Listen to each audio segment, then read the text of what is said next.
नमस्कार. मन धागा धागा जोडते नवा या मालिकेच्या आजच्या भागामध्ये मी तुम्हा सर्वांचे मनपूर्वक स्वागत करते. आजच्या भागामध्ये पाहायला मिळतं सार्थक आनंदीला बोलतो, आनंदी तुम्ही माझं मन दुखवलात.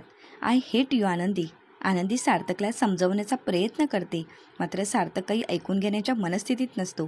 तो तिथून निघून जात असतो. त्याचवेळी आनंदी त्याला थांबवण्याचा प्रयत्न करते. त्याचवेळी आनंदीला सार्थक ढकलून देतो आणि निघून जातो. आनंदी दरवाजाजवळ येते आणि सार्थक सराचा मोठ्यानेच आवाज देते आणि ते आनंदीला पडलेलं एक भयंकर स्वप्न असतं. अण्णा बोलतात, आनंदी काय झालं आहे? आनंदी बोलते, नाही अण्णा, मी काहीच सांगू शकत नाही. मला आत्ताच्या आत्ता सार्थक सरांना भेटावं लागेल. असं बोलून ती धावतच सार्थकला भेटण्यासाठी निघून जाते. अण्णा तिला थांबवण्याचा प्रयत्न करतात. तर दुसरीकडे पाहायला मिळतं वृंदा काकू या केदारला बोलतात, केदारला खूप मोठा घोळ झाला आहे. आता आकांक्षा आणि सुधा त्या रिपोर्टरला भेटायला गेली आहेत आणि त्या रिपोर्टरने जर सत्य सांगितलं तर आपण अडचणीत येणार आहोत. केदार बोलतो, नाही तसं काही होणार नाही. तर वृंदा काकू बोलतात, केदारराव हलक्यात घेऊ नका. तर केदार म्हणतो, आपण काहीच केलं नाही, कारण तशी मी तिला पट्टी पडवूनच आलो आहे.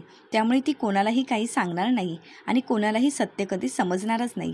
तेवढ्यातच तिथे सार्थक येतो आणि विचारतो, काय झालं? कोणतं सत्य कोणाला कळणार नाही? वृंदा काकू मात्र घाबरून जातात. तर सार्थक समोर विचारतो, केदार नक्की काय चाललंय? तू माझ्यापासून काय लपवण्याचा प्रयत्न करतोय? केदारच्या चेहऱ्यावरचा रंगच उडालेला असतो. केदार बोलतो, नाही असं काही नाही, आम्ही तर फक्त गप्पा मारत होतो. तर वृंदा काकू बोलतात, हो ना, आम्ही अशाच जनरल गप्पा मारत होतो, बाकी असं काहीच नाही. सार्थक बोलतो, हो का? मग या केदारच्या चेहऱ्यावरचा रंग का उडलाय आणि तुमचं ततपप्प का होतंय? खरंच सांगा, माझ्यापासून कोणतीही गोष्ट लपवण्याचा प्रयत्न करू नका. आजपर्यंत या घरात खूप काही तुम्ही केलं आहे, पण यापुढ्यात या घरात तसं काही करायचं नाही. मी तुम्हाला शेवटचं सांगतो आहे, जे काही असेल ते मलाच सांगा. शलाका बोलते, तुला प्रत्येक वेळी आम्हालाच बोलायचं असतं का? आणि जरा सत्य जाणून घेण्याचा प्रयत्न कर.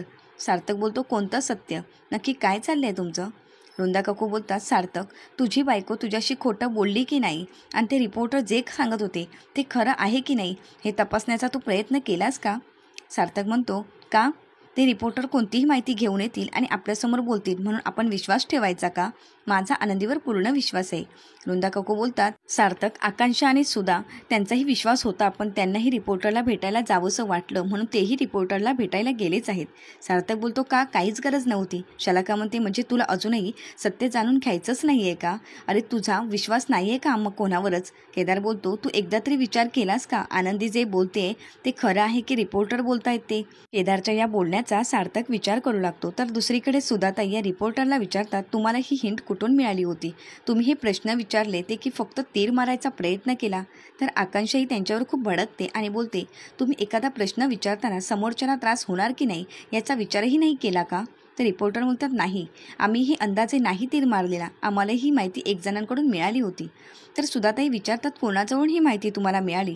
तेवढ्यातच तिथे रेश्मा येते आणि बोलते, माझ्याकडून. ही सगळी काही माहिती मीच त्यांना दिली होती. तर सुधाताई रेश्माला बोलतात, रेश्मा मला वाटलंच होतं हे सगळं काही तूच केलं असणार. अगं का अशी त्रास देतेस? आता तरी सार्थकला सोड, त्याचं लग्न झालं आहे, अजूनही किती त्रास देणार आहेस त्यांना? प्रत्येक वेळी पाहावं तेव्हा तू त्याच्या आयुष्यात डोकावण्याचा प्रयत्न करतेस. पण रेश्मा, मी तुला हात जोडून विनंती करते, प्लीज यापुढे माझ्या मुलाला त्रास नको देऊस, त्याला सुखाने जगू दे. रेश्मा बोलते, मी त्रास देते पण तुमच्या सुनेने केलेली चूक तुम्हाला नाही का दिसत? मला मान्य आहे माझा सार्थकवर राग आहे, पण मी जे काही बोलते ते खोटं नाही. आणि तसंही तुम्हाला एक सत्य सांगायचं आहे, जी केस लढवत होती नेत्रा धर्माधिकारी, ॲडव्होकेट नेत्रा धर्माधिकारी ही माझी मावशी आहे आणि त्याचवेळी आम्हाला आनंदीविषयीची माहिती मिळाली होती आणि त्या सगळ्याची शहानिशा आम्ही केली आणि म्हणूनच मी ही सगळी माहिती रिपोर्टरला दिली. या गोष्टीचं सुधाताईंना आश्चर्य वाटू लागतं. तर आकांक्षा बोलते, तू काही आनंदी वहिनीसोबद्दल बोलू शकत नाही. रेश्मा बोलते, का नाही बोलू शकत? हे सगळे काही आम्हाला रिपोर्ट एका नर्सिंग होममधूनच मिळाले आहेत. आनंदी आणि अंशुमन जिथे राहत होते तिथले एका जवळच्या नर्सिंग हॉस्पिटलमधून आम्हाला कळालं आहे की आनंदीचं अबॉर्शन झालं आणि मी स्वतःहून ते रिपोर्ट पाहिले. त्यावेळी मला समजलं की आनंदी तुम्हा सगळ्यांसोबत खोटं बोलत आहे. तर दुसरीकडे आनंदीला सार्थकचा कॉल येत असतो. आनंदी सार्थकचा कॉल उचलायला जाणार तेवढ्यातच आनंदीचा मोबाईल स्विच ऑफ होतो. तर आनंदी म्हणते, आता ह्या मोबाईलची बॅटरीही आताच डाऊन व्हायला हवी होती का? तर दुसरीकडे सार्थक म्हणतो, ह्या माझा फोन का उचलत नाहीत आणि आता यांचा फोनही लागत नाही. तर सार्थक हा आनंदीला शोधण्यासाठी निघालेला असतो. तर दुसरीकडे आनंदी ही घरी आलेली असते, मात्र सार्थक तोपर्यंत निघून गेलेला असतो. तर दुसरीकडे रेश्मा ही सुधाताईंच्या हातात रिपोर्ट देते आणि बोलते, हे घ्या रिपोर्ट. आता हे बघितल्यानंतर तुम्हाला समजेल की कोण खरं बोलतोय आणि कोण खोटं. प्रत्येक वेळी आनंदी तुम्हाला आपल्या बोलण्यामध्ये अडकवत आली आणि असंच दाखवत आली की मीच वाचवलं. सगळं काही आनंदीमुळे घडत आलं आणि ती दाखवते की मीच सगळं वाचवलं. म्हणजे आधी आग लावायची आणि मग विझवण्याचं नाटक करायची. हेच करत आली आहे. तर आकांक्षा बोलते, उगाच माझ्या वहिनीबद्दल माझ्या आईच्या मनात भरवू नकोस. नाही, मी काही भरवण्याचा प्रयत्न करत नाहीये. पण ज्यावेळी सुधा काकू तिच्याशी वाईट वागत होते त्यावेळी घरच्यांनी तिची बाजू घेतली. मग तिने एवढी मोठी गोष्ट तुमच्यापासून का लपवली? मला मान्य आहे तिने लाजे खातर ही गोष्ट लपवली असेल, पण त्यांच्या घरच्यांनी का लपवली? ते तर तुम्हाला सांगू शकलेच असते ना की आनंदीचं अबॉर्शन झालं आहे. पण नाही, त्यांनी तसं काही केलं नाही. आणि आता याच गोष्टीचं मला वाईट वाटते की तुम्ही सर्वजण आनंदीच्या बाजूने आहात. मग आता हे रिपोर्ट पाहिल्यानंतर तुम्हीच ठरवा की यानंतर तुम्ही आनंदीची साथ द्यायची, तिला तिच्या या सत्यासहित स्वीकारायचं की तिला हाताला धरून बाहेर काढायचं. हे सगळं काही तुम्हीच ठरवा. मी हे रिपोर्ट देण्याचं तुम्हाला फक्त काम केलं आहे. सुधाताई या गोष्टीचा विचार करू लागतात आणि त्यांनाही या गोष्टीचं खूप वाईट वाटलेलं असतं. सुधाताईंच्या हातामध्ये रिपोर्ट देऊन रेश्मा निघून जाते. तर सुधाताई त्या रिपोर्टकडे पाहून विचार करू लागतात, नक्की काय खरं आणि काय खोटं. तर दुसरीकडे पाहायला मिळतं, आनंदी घरी येते आणि विचारते, सार्थक सर कुठे आहेत? तर वृंदा काकू विचारतात, तू कुठे गेली होतीस? आनंदी बोलते, पण मला सार्थक सरांसोबत बोलायचं आहे. प्लीज सार्थक सर कुठे आहेत मला सांगा ना. वृंदा काकू आनंदीला बोलतात, किती भोळेपणा हा चेहऱ्यावर आणणार आहेस? अगं तुला काय वाटतं तुझ्या एवढी भोळी दुसरी कोणीच नाही का? पण तुझा हा डाव सगळ्यांनी ओळखला आहे. आनंदी बोलते, कोणता डाव? शलाका बोलते, खोट्याचा डाव. आनंदी किती खोटं बोलणार आहेस गं? आता तुझ्या नवऱ्याला आणि सासूला दोघांनाही कळालं आहे. आनंदी त्यांना विचारते, कशाबद्दल कळालं आहे? तर केदार म्हणतो, तुझ्या पहिल्या नवऱ्यापासून तुला दिवस गेले होते आणि तुझं अबॉर्शन झालं आहे, हे सगळं काही कळालं आहे. त्याच्यामुळे वेळ पाहून पेडगावला जाण्याचा विचारही करू नकोस.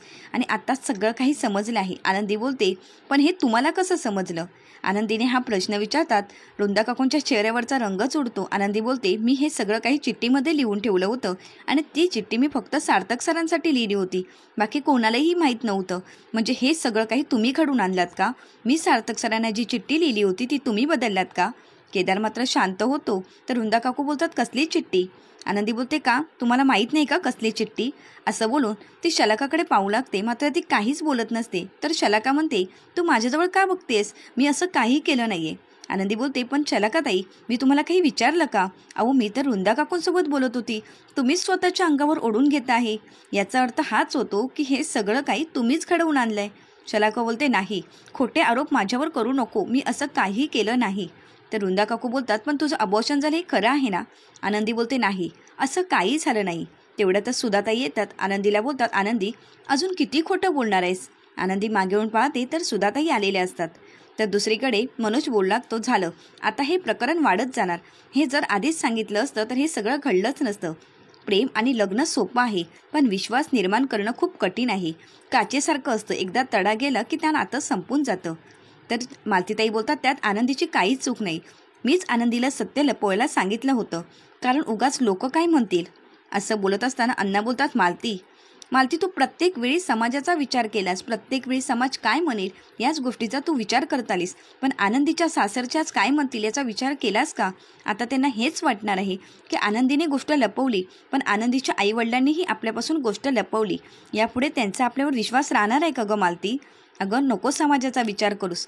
एकदा तरी आपल्या मुलीचा आणि आपला विचार करायला शिक. समाज काय म्हणेल या गोष्टीने विश्वास तुटून जातो. एकदा सत्य लपवलं तर त्याचा त्रास किती होतो हे आता तू पाहिलंच आहेस. त्यामुळे यापुढे लक्षात ठेव, सत्य लपवण्याचा प्रयत्न करू नकोस. तर मनोज रागानेच निघालेला असतो. तितक्यातच सार्थकही त्यांच्या घरी आलेला असतो. सार्थकला पाहून मनोज मात्र घाबरून जातो. तर दुसरीकडे सुधाताई बोलू लागतात, आनंदी अगं हे सगळे तुझेच रिपोर्ट आहेत ना?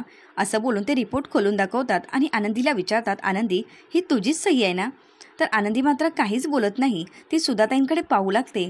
तर या गोष्टीचा फायदा घेत वृंदा काकू बोलतात, आनंदी अगं आता बोल ना, आता का गप्पा आहेस? आता तुझं खरं बाहेर आलंय म्हणून तुला काही बोलायचं नाही आहे का? अगं आता आमच्या सगळ्यांसमोर हे रिपोर्ट आले आहेत. रिपोर्ट समोर असून सुद्धा तू काहीच बोलत नाही आहेस. आनंदी तू प्रेग्नेंट होतीस ना आणि तुझं अबॉर्शन झालं आहे ना?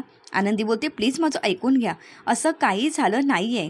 वृंदा काकू बोलतात, अगं पण तू प्रेग्नेंट होतीस ना? तर आनंदी बोलते, हो मी प्रेग्नेंट होती, पण मी कोणत्याही प्रकारचं अबॉर्शन वगैरे केलेलं नाही आहे. वृंदा काकू बोलतात, मग आता हे नवीन काय सांगतेस तू? म्हणजे अजूनही तू खोटंच बोलणार आहेस का? आनंदी बोलते, नाही, मी खरं बोलते, मी अबॉर्शन केलं नाही तर हे केलं गेलं आहे, असं बोलून आनंदी खूप रडू लागते. तर वृंदा काकू बोलतात, झालं, आता झालं हिचं सुरू रडायला. हिला काही विचारायला गेलं आणि हिच्या अंगावर काही आलं की ही अशीच रडायला सुरू करणार आणि सगळ्यांना आपल्या बाजूने वळवून घेणार. आता सुद्धा तूच ठरव हिची ही बाजू समजून घ्यायची की पुढचा निर्णय काय घ्यायचा तो. आनंदी मात्र खूप रडत असते. वृंदा काकू या सुधाताईंना बोलतात, सुधा, आता तूच ठरव बाई, या मुलीला या घरात ठेवायचं की नाही. खरंच मला अशी मुलगी या घरात सून म्हणून नको आहे. आनंदी बोलते, आई प्लीज माझं ऐकून घ्या. सुधाताई बोलतात, आनंदी, माझा तुझ्यावर खूप विश्वास होता, तू असं करशील असं कधी वाटलंही नव्हतं. असं बोलून त्या तिथून निघून जातात. तर आकांक्षाही त्यांच्या मागून जात असते. तर आनंदी बोलते, आकांक्षा तू तरी समजून घे. आकांक्षा म्हणते, वहिनी, अगं काय हे, अगं हे सगळं तू दादापासून तरी का लपवलंयस? हे सत्य तू दादाला तरी सांगायला हवं होतं. आनंदी बोलते, हो आकांक्षा, मी सांगण्याचा प्रयत्न केला. तर आकांक्षा बोलते, कधी? वहिनी, आता मला तुझी बाजू नाही घ्यायची आहे.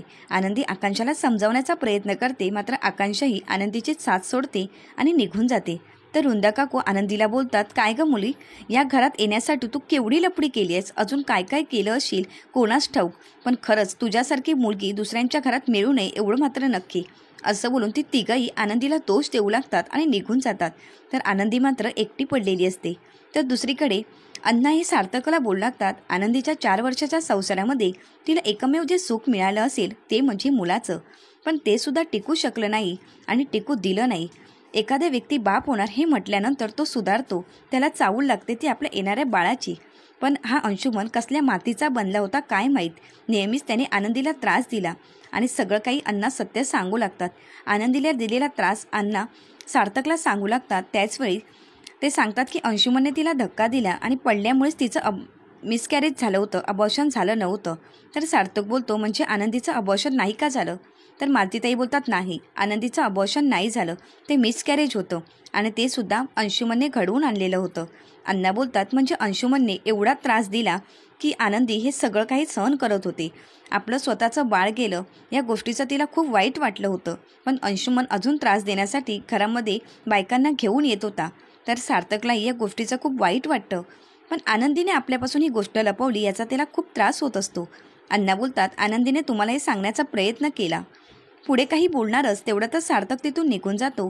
तर अण्णा बोलतात, प्लीज सार्थकराव ऐकून घ्या. मात्र सार्थक काही ऐकून घेत नाही आणि रागाने निघून जातो.